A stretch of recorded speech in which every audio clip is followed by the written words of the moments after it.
Sekarang kalian wahai orang-orang Nasrani, kalau mengaku bahwa Ibrahim nabi kalian, hei orang-orang Yahudi, kalau mengaku Ibrahim nabi kalian, harusnya agama kalian di atas tauhid.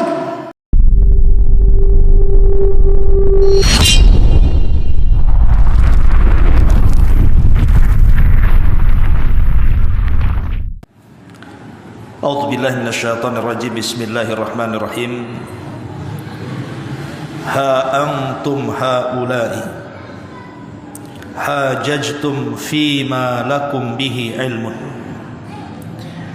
falima tuhajuna fima laysa lakum bihi ilmun wallahu ya'lamu wa antum la ta'lamun. Ma kana Ibrahimu yahudiyan wala nasraniyan walakin kana hanifan musliman wa ma kana minal musyrikin. Inna awla an-nasi bi Ibrahim lalladzina ittaba'uhu wa hadha an-nabiy walladzina amanu wallahu waliyul mu'minin. Allah Subhanahu wa taala berfirman, begitulah kalian, maksudnya Yahudi dan juga Nasrani, kalian selalu berbantah-bantah tentang apa yang kalian ketahui. Tetapi mengapa kalian juga berbantah-bantah tentang apa yang kalian tidak ketahui? Dan Allah mengetahui sedangkan kalian tidak mengetahui. Ibrahim bukanlah seorang Yahudi dan bukan pula seorang Nasrani, tetapi dia adalah seorang yang lurus, seorang Muslim, dan dia tidak tergolong orang-orang musyrik. Orang yang paling dekat kepada Ibrahim adalah orang-orang yang mengikutinya. Dan Nabi ini maksudnya Nabi SAW dan orang-orang yang beriman, para pengikutnya. Allah adalah pelindung bagi orang-orang yang beriman. Ma'asyiral muslimin yang dimuliakan Allah Subhanahu wa taala, ayat ini masih bicara tentang celaan kepada ahli kitab, Yahudi dan Nasrani, yang mereka selalu berbantah-bantah antara mereka sendiri, antara orang Yahudi dengan Nasrani atau sebaliknya. Dan di sini Allah Subhanahu wa taala mengatakan, ha antum haula'i hajajtum fi ma lakum bihi ilmun. Begitulah kalian selalu berbantah-bantah tentang apa yang sudah kalian ketahui. Di sini kata para ulama tafsir, khitabnya kepada orang-orang Nasrani. Jadi orang-orang Nasrani, mereka memiliki pengetahuan tentang Isa bin Maryam, tetapi mereka kemudian mengingkari pengetahuan mereka sendiri. Contohnya tentang diangkatnya Isa bin Maryam. Kita tahu bahwa ketika Isa bin Maryam berkumpul bersama Hawariyun, ada yang mengatakan pada zaman Romawi kuno, pada kekuasaan Herodes, setelah orang-orang Yahudi berhasil membunuh Yahya ibn Zakaria dengan memenggal kepalanya dan dijadikan mahar bagi wanita pelacur. Kemudian juga ayahnya tidak lepas juga dari pembunuhan, digergaji ketika sembunyi dalam pohon. Kemudian anak dan ayah ini dua-duanya meninggal dibunuh orang-orang Yahudi. Maka orang-orang Yahudi tentu tidak akan tinggal diam mengetahui Isa bin Maryam, karena masih ada kerabat.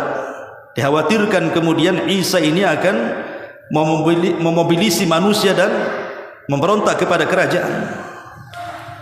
Akhirnya kemudian mereka pun hendak membunuh Isa bin Maryam. Lah Isa itu ketika itu berada di markaznya bersama orang-orang Hawariyun, orang-orang pilihan. Dan Jibril sudah memberitahu bahwa pasukan Romawi sudah akan datang dan membunuh dirinya.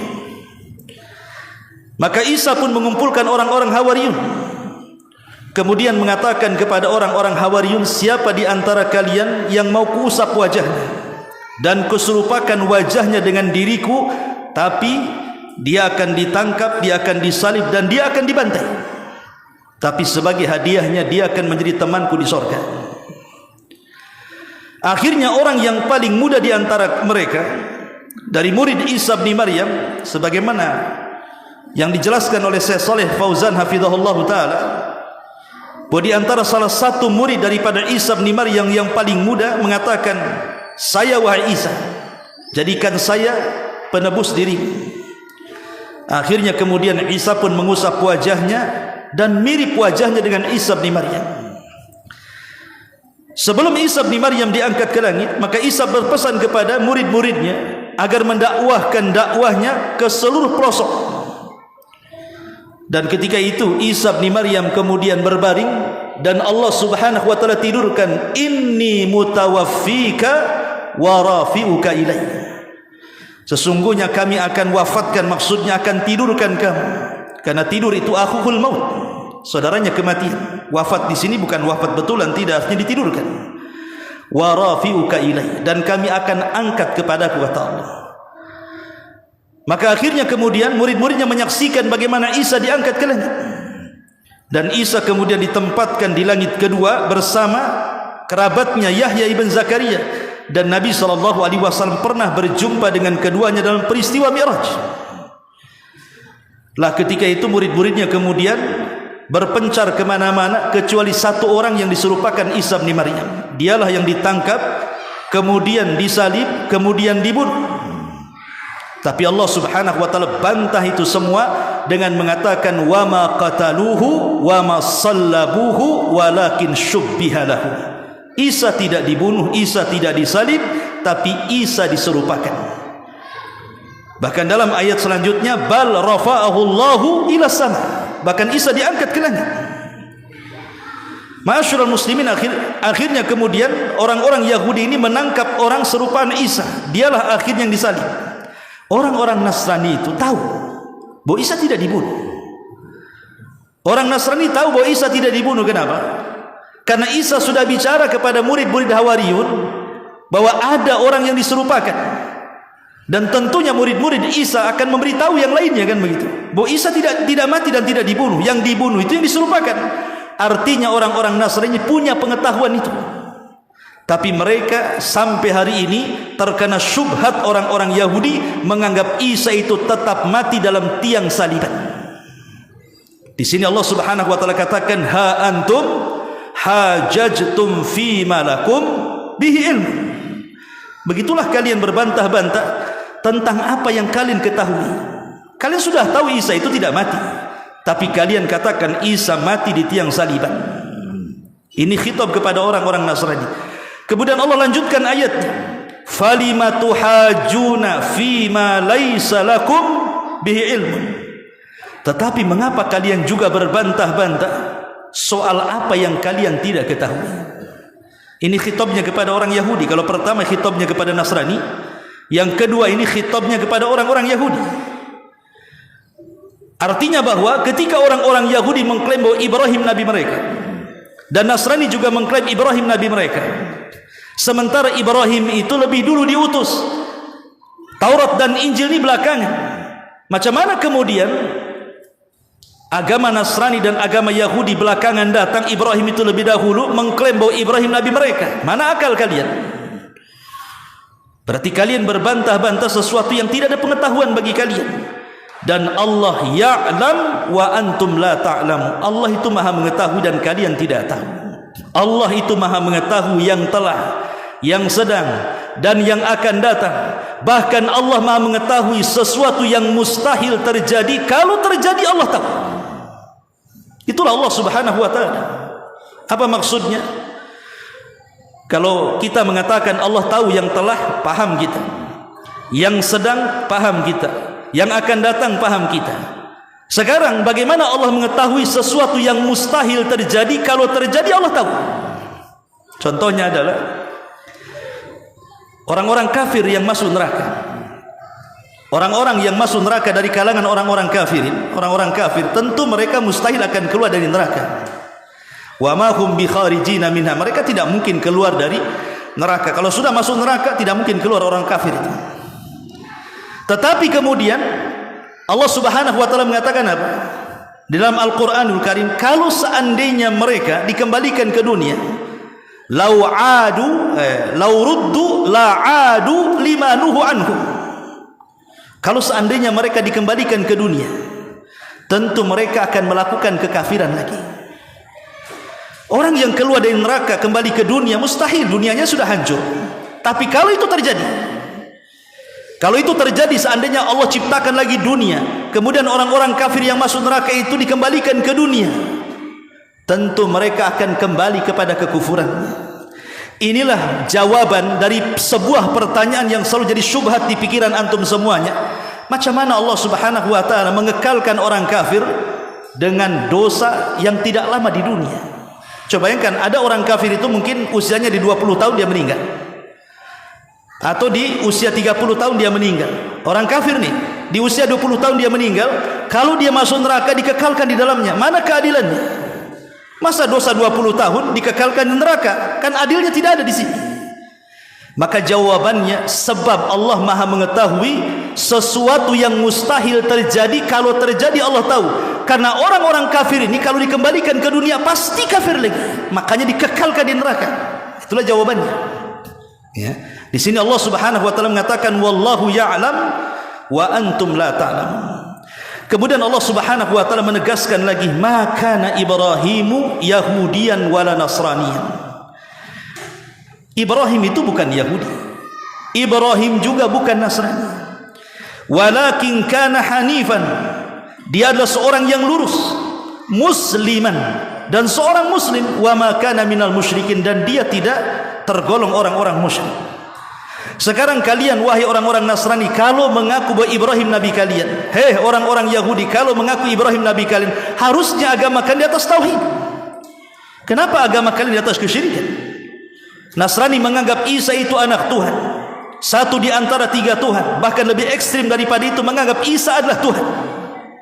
Yahudi menganggap Uzair itu anak Allah.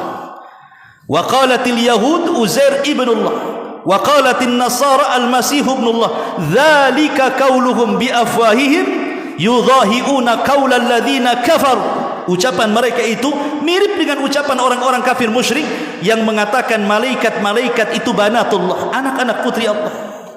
Macam mana kemudian mengklaim bahwa Ibrahim nabi kalian, sementara Ibrahim itu tidak pernah melakukan kesyirikan? Ibrahim itu agamanya tauhid, tidak pernah mengkultuskan nabinya. Kita orang Islam tidak pernah mengutuskan Nabi kita Muhammad sallallahu alaihi wasallam. Makanya Rasul mengatakan la tutruni kama ataratin nasara Isa ibn Maryam, innama ana abdun faqulu Abdullah wa rasul. Jangan kalian ekstrim seperti orang-orang Nasrani yang mengatakan Isa bin Maryam itu putra Allah, tapi katakan saya itu hamba Allah dan Rasul. Begitulah agama yang lurus, agama yang tidak menyekutukan Allah. Makanya kemudian Allah katakan inna aulan nas bi Ibrahim, orang yang paling dekat kepada Ibrahim, lalladzina tabauhu, adalah orang-orang yang mengikutinya. Siapa yang mengikutinya? Nabi kita Muhammad sallallahu alaihi wasallam, wa hadan nabi walladzina amanu, dan orang-orang yang mengikuti Nabi. Kita umat Islam, kita umat Islam yang paling berhak mengklaim. Ketika orang-orang Nasrani mengklaim Ibrahim nabi mereka, Yahudi mengklaim nabi mereka, Islam juga mengklaim bahwa Ibrahim itu adalah nabi kita juga, karena agama kita mengikuti agama Ibrahim. Pengklaiman bisa saja kalian lakukan, tetapi burhan itu harus ada, bukti itu harus ada. Karena pengklaiman tanpa dalil itu, kata ulama syair mengatakan ad'iyah itu ya angan-angan saja. Kullu yadda'in waslan bil laila wal laila la tukir waslan bidzaka. Semua orang mengaku cinta dan mengatakan saya kekasihnya Laila, tapi si Laila berlepas diri dari cintanya. Silakan kalian mengaku, tapi buktilah yang akan memutuskannya. Dan Islam adalah bukti bahwa agama tauhid, agama yang tidak menyerukan kesyirikan, itulah agama Ibrahim. Sementara kalian Nasrani menyembah Isa bin Maryam dan Yahudi menyembah Uzair ibn Allah. Hanya semata-mata Uzair itu hafal Taurat, kalian sembah. Jadi ketika Bukhtun Nasr itu satu di antara 4 raja yang pernah menguasai dunia. Al-Imam Qatadah, seorang ahli tafsir, mengatakan raja yang pernah menguasai dunia itu 4. Dua mukmin dan dua kafir. Yang mukmin Dzulqarnain dan juga Nabi Allah Sulaiman, dan yang kafir Namrud dan Bukhtun Nasr. Bukhtun Nasr ini Raja Babil. Pernah satu hari mereka datang dengan pasukan yang sangat besar, kemudian menghancurkan Palestina sehancur-hancurnya, bahkan membumi hanguskan orang-orang Yahudi. Perempuan dan anak-anaknya dijadikan budak dibawa ke Irak, dan laki-lakinya dibantai. Sehingga kemudian sebagian mereka akhirnya harus hijrah meminta suaka ke beberapa negara. Salah satunya ya ke Madinah. Ya. Jadi ada seorang nabi namanya Uzair. Uzair ini lewat di sebuah perkampungan di Palestina. Dia melihat kok bisa kota yang tadinya indah, yang tadinya bagus, kok bisa roboh sampai ke parap-parapnya, sampai ke akar-akarnya, seperti kota mati. Akhirnya kemudian Uzair ini merenung dan mengatakan, kaifa yuhyi hadhillah ba'da mautiha. Macam mana Allah bisa membangun kembali kota yang sudah hancur ini? Maka Allah Subhanahu wa taala ala kulli syai'in qadir, ikhwan, atas segala sesuatu maha mampu.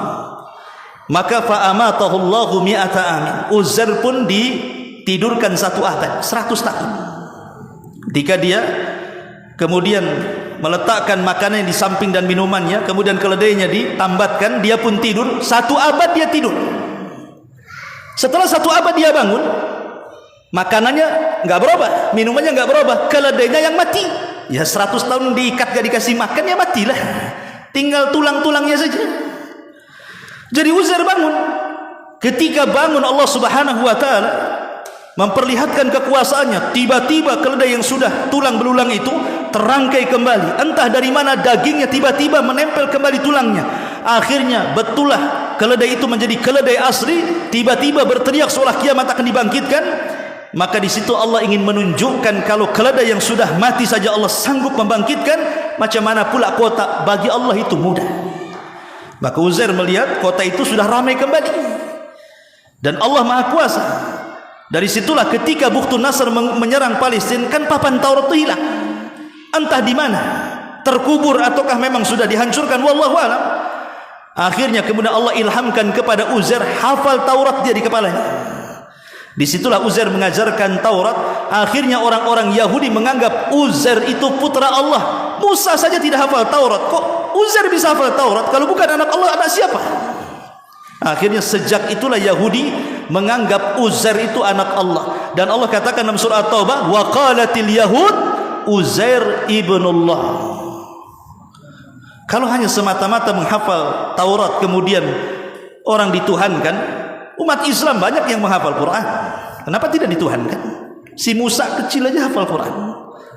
Tak kita katakan dia anak Allah? Ya anak bapaknya lah kan gitu.